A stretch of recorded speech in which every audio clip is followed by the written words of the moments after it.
What's going on, guys? JSGC here, and we are here for my first stream on Big Up. So I like to say big up to Big Up for allowing this opportunity to happen. So what we're going to do is we're going to be doing the debrief of Manchester City's away game against Newcastle in the Premier League, which finished 1-0. We're going to tactically have a look at everything there is to talk about, and there are a lot of talking points from this game. We'll make some analysis from there and have a look towards our next game in the Champions League against Slovan Bratislava. So before I do crack on with this stream, would appreciate anybody helping to support the channel. That would be absolutely fantastic. So do go and leave a thumbs up, become a member, however it works on here. I'm new. Bear with me. Anyway, yeah, do stay tuned for that. And the plan is after every single game for Manchester City, what I'm going to do is I'm going to be doing a debrief where we're tactically going to have a look at everything that's going on from Manchester City's end. And of course, as you can see from the scoreboard, that Manchester City's game against Newcastle finished 1-1, which I really like this because you can put GIFs in the chat and stuff. So Pep Guardiola pretty much summarized how I felt yesterday after this game. And I also wanted to say a big welcome as well to Arjun in the chat. That would be absolutely fantastic. So big up to Arjun for tuning in. He does say, hit the join community button to be part of JSGC's community, which would be much appreciated, guys. So yeah, do let me know your thoughts from this game. So what I'm going to do is I'm going to share my screen. We're going to have a look at the player performance, what everything was looking at from a tactical point of view. And once we've sorted from the tactical point of view, there's a very exciting feature that I can share on here where I can speak more about what I thought went right, what went wrong here for Manchester City, and it also allows me to have a look at what was going on ahead of Manchester City's game against Slovan Bratislava in the Champions League in midweek. As I said, I am new to this, so please do bear with me for this one. That would be much appreciated. So let's just have a look at the game yesterday and how everything was looking. So as you can see, Manchester City gone with a 4-2-3-1 formation for the game, and not too bad in terms of the player ratings. And Newcastle also didn't look too bad as well. So just having a look at City, I mean, we saw Kyle Walker given a 7.3. I thought first half had a very good game for Manchester City. I actually thought he looked like one of Man City's better defenders in this game, but getting through into the second half with him not looking across the line for that Newcastle build up to their equaliser from the penalty spot in conceding that penalty. It's Kyle Walker that's playing Anthony Gordon onside. Kyle Walker looks across that defensive line and stays in shape with everybody else. Then Anthony Gordon's offside. Doesn't matter if there's a talking point whether Ederson touched Gordon or not, because it would be ruled offside and that would be done and dusted. But it wasn't. Kept Anthony Gordon onside. He goes down under the minimalist of contact from Ederson. Penalties given. I've seen a lot of debate about that goal, and there's minimal contact, but because there's contact, a penalty is going to be given. Frustrating from our end because, as I said, it's minimal contact. I definitely think that Anthony Gordon makes the most of it, and I'm going to stop short of accusing him of initiating contact, but I certainly think that Anthony Gordon knows exactly what he is doing from getting forward and trying to get that penalty for Newcastle, which sending the keeper the wrong way, found the equaliser. Elsewhere across the defensive line, I didn't think it was too bad. I didn't think Diaz or Akanji or Josko Gvardiol had too bad of a game. And that Josko Gvardiol goal with a link-up play between him and Jack Grealish for City's opening goal in what was a very frustrating first half for Manchester City. There were very few chances. That link-up play on the left-hand side, I was very impressed with that. And actually, I was crying out for Jeremy Doku to be starting this game. But I always have enjoyed both Josko Gvardiol and Jack Grealish playing alongside each other because I think they complement each other really well. So they're my thoughts for that. I think midfield's my big problem. When I get to the tactics board in a couple of minutes, I'll really speak more about that Manchester City midfield, because I think that's where the game is either going to be won or lost, and ultimately the game ended up finishing level. And I do feel like it's a case of 2 points dropped for Manchester City rather than a point gained, which was frustrating. Erling Haaland, I'm surprised he's been given a 7.1 by SofaScore, and I'm even more surprised by SofaScore giving Ilkay Gundogan a 7.7, because I think Ilkay Gundogan had one of the worst performances that I've seen from him in a Manchester City shirt ever. He looked far off the pace of the rest of the midfield for City. He looked like an aging midfielder, and I really do want to dive into that a little bit more. Terms for Newcastle, defended deep, defended well. Joelinton, amazing. He's only been given a 7. I thought he was one of the man of the matches from the game. He had a fantastic game. He bullied Manchester City's midfield. Bruno Guimaraes, a solid performance from him once more. Sandro Tonali, I didn't think had too bad of a game. It was a good midfield performance from Newcastle, and they did find ways of getting Murphy into space. Anthony Gordon, of course, caused some problems. Didn't find too many ways to get Harvey Barnes too involved in the game, but I definitely think that there was some lessons to be learned from Manchester City for this match going forward, because to me, I look at the team: Ederson, Walker, Diaz, Akanji, Josko Gvardiol, Rico Lewis, Mateo Kovacic, and Ilkay Gundogan are all defensive-minded players. Now, Kovacic can get forward, Rico Lewis can get forward, and Ilkay Gundogan can pivot very well, but they can all play in a little bit of a deeper role. And Bernardo Silva and Jack Grealish are, to me, what I would describe as your typical defensive wingers. They can track back, drop deep, get into space, and really help the team out. And to me, that whole team, bar Erling Haaland's, a little bit too negative for my liking. I wanted City to really have a pop, to attack Newcastle and make this a really entertaining game. Now, I can understand why they haven't. To look at Newcastle's front three, no Alexander Isak's a big loss for them, but they've got plenty of pace there. And it's that pace that I think City were frightened of. Yet my concern was that pace, even though City have gone with a more negative lineup, still managed to have plenty of success from this game. That penalty comes from Newcastle's pace up top and Man City's high line. So these flaws are being exposed, and I just think City would be better attacking rather than sitting off Newcastle, in my complete honest opinion. Now, I really want to have a look at this tactic board, if I'm being honest, because I really want to speak about everything that is going on for Manchester City. So let me just get the tactics board up, and this will allow me to really have a look at the team and where things were going right and where things were going wrong. Now, Erling Haaland, where are you going to see him? You're going to see him right here, occupying that space. He wants to come over here. He wants to come over here. He wants to come over here. This is the area where he's going to be picking the ball up. Now, what you're going to see is 33, Dan Burn, and number 5, Fabian Schär, had very good games. Physically, Dan Burn's bigger than Erling Haaland. He's going to stick to him and cause problems. Fabian Schär's going to be covering to ensure that Erling Haaland, when he wants to get forward, isn't going to get that much space. And what we like to see normally from Erling Haaland is he wants to make a direct run in between the defenders, so he's in some kind of position. So let me just move the players where I would expect to see them. Just make things a little clearer for you guys.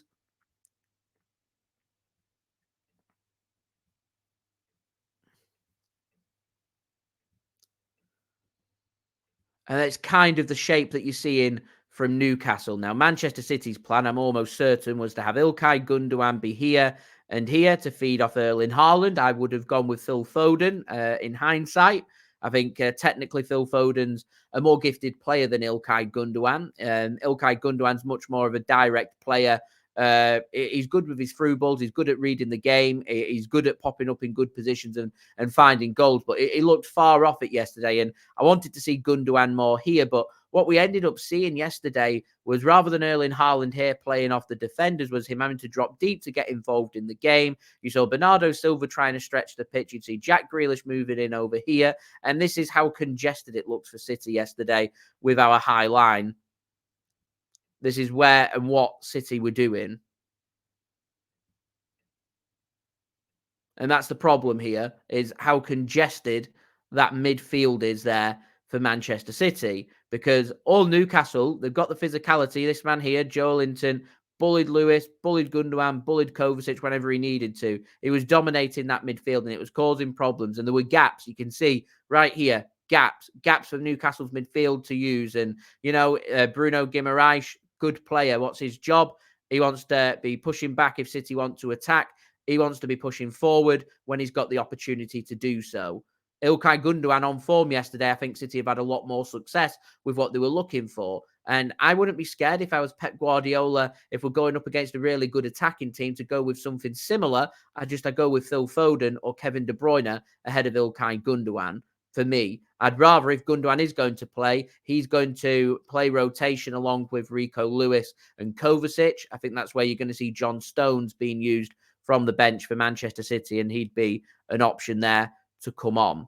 That's what I reckon. Ideally speaking, with how deep that first half was from Newcastle, I'd like to have seen Kovacic and Rico Lewis really starting to get forward to try and cause some problems. Didn't really see that in the first half or in the second half, so it doesn't surprise me that City ultimately look towards the bench to try and make things happen. Now, next talking point is Josko Gvardiol. Where does he go? What does he want to do? He wants to go up and down this left wing. He wants to go over here. He wants to attack. I mean, you saw it with his first goal. Where was he? He was appearing in over here. He was making them runs. You've got Josko Gvardiol getting forward, getting past the defender. And when he gets past the defender, manages to turn Fabian Schär. Fabian Schär's here, through the legs, past Nick Pope, into the back of the net. Really good build-up play. Him and Jack Grealish, that link-up play to me on the left-hand side, I like it. That's something I'd like to see more of. And if both are fit and ready to go for Slovan Bratislava, I have no problem with Jack Grealish and Josko Gvardiol starting once more to shore up that left-hand side. Problem I have with that, though, is I think City are going to look to try and rotate, because we've got a big Premier League match coming up next Saturday against Fulham at home. And because we've got that big match coming up against Fulham at home, I suspect that City are going to do a bit of rotation in that Champions League match. And you're probably going to be seeing Doku coming on. You're going to be seeing also this player, Savinho, coming on as well. That's what I'm expecting to see. They were the substitutions made by Manchester City. So what would you see? You'd see Savinho coming on in place of Bernardo Silva on the right wing, and potentially, just looking ahead here, guys, looking ahead, I reckon you're probably going to be seeing Jack Grealish missing out, and you're going to be seeing Jeremy Doku come in for him. I reckon there are two changes you're going to see. Can't see Ilkay Gundogan starting, so I reckon Phil Foden will be given his opportunity, so he'll come in there. Do you stick with Kovacic and Rico Lewis? Kovacic is playing a lot of minutes, and I keep speaking about on my channel about the need to ensure that we're protecting Kovacic. So if we're protecting Kovacic, this man, John Stones, he comes in. That would be brilliant. That, to me, is a good midfield and attack. That's an attack I wouldn't mind seeing against Slovan Bratislava midweek. Looking towards this line here, I think I'd take Kyle Walker out. I'll substitute him in just one moment and move or invert Rico Lewis into midfield. Move Ruben Diaz through here. Akanji goes over here.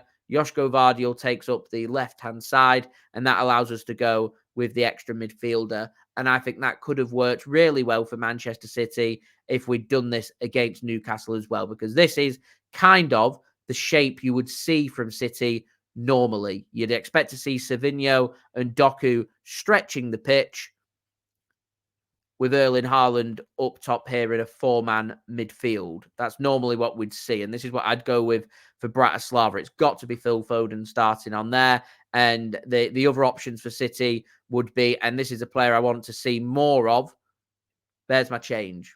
Matheus Nunes. I bring him in. I was impressed first half in our match against Watford in the League Cup. I think he should be given minutes, as he's earned them minutes for our next game against Slovan Bratislava, and we use that to try and aid us. And Pep's already moaned about the fact that we're lacking physical presence in midfield. Well, Nunes is over 6 feet tall. John Stones, over 6 feet tall. Not got Rodri to use.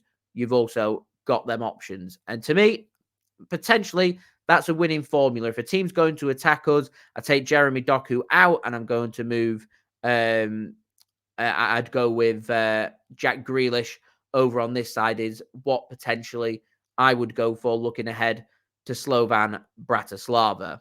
Now, that to me is what I would do for this, in my opinion. As I said, I think in terms of this game, it's gone wrong because City just aren't creating enough opportunities. And in hindsight, Phil Foden starting this game would have aided City, but did he deserve to start this game? Truthfully, did he play well enough in that game against Watford in the League Cup? Because I wasn't impressed. I was more impressed with James McAtee. And we needed a bit of creativity in the team. We really did. We needed a bit of creativity to help us to push on, to be able to potentially go on to win this game. And this game's been frustrating for us because patience was key. We worked hard to get the opening goal, and ultimately in the second half, we fell short of what we were looking for. Struggled a little bit with Newcastle's physical presence, struggled a little bit with Newcastle's pace up top, and we struggled with the physicality of this game. Now, Rodri's a big absence, but Rodri doesn't occupy all them talking points. Rodri doesn't sort out all them problems for Manchester City. Rodri's not our creative players. We've chosen not to go with our creative players for this game to try something new. And to me, we changed and adapted a little too much. It reminded me of a game at Anfield where the pitch is slightly smaller, so you've got to try and adapt your game and play in a patient game. And it was almost like City were just happy to be able to settle for a point and move on from there. Now, Arsenal very nearly dropped points at home against Leicester yesterday, but they didn't. They picked up the 3 points. They're now level on points with us. We're a point behind Liverpool at the top of the Premier League. We are still unbeaten, so it's not all doom and gloom. We need to try and creatively be better. I think Manchester City need to work a little bit smarter and move the ball a little bit quicker, because having a world's best striker, if he's going to end up being isolated, what's the point in having Erling Haaland?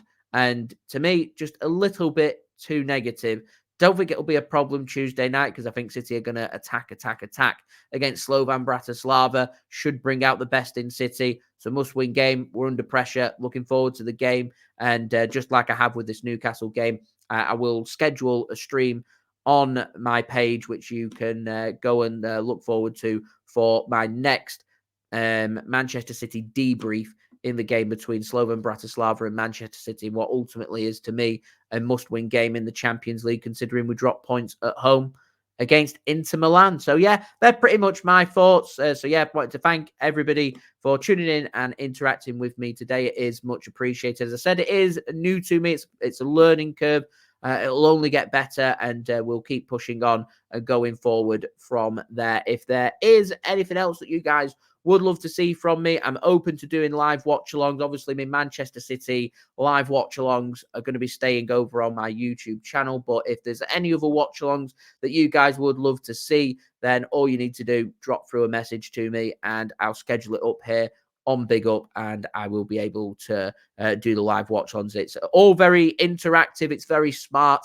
It's, great for community interest. It's great for everybody being able to chat and have a good time. You've got the threads and you can speak to each other. It's really good for the community. So do just let me know. And we can all have a good time and enjoy all the talking points from what is going to be a very big and very exciting season. So thank you everybody for watching. It is much appreciated. Do take care of yourselves. Happy weekend. And I'll be back on Wednesday for my next Big Up stream, speaking post-match from my debrief for the Slovan Bratislava v Manchester City game. So I'll see you then. So I've been JSGC. Thank you everyone for watching. I hope everyone is safe and well. Peace. Ciao.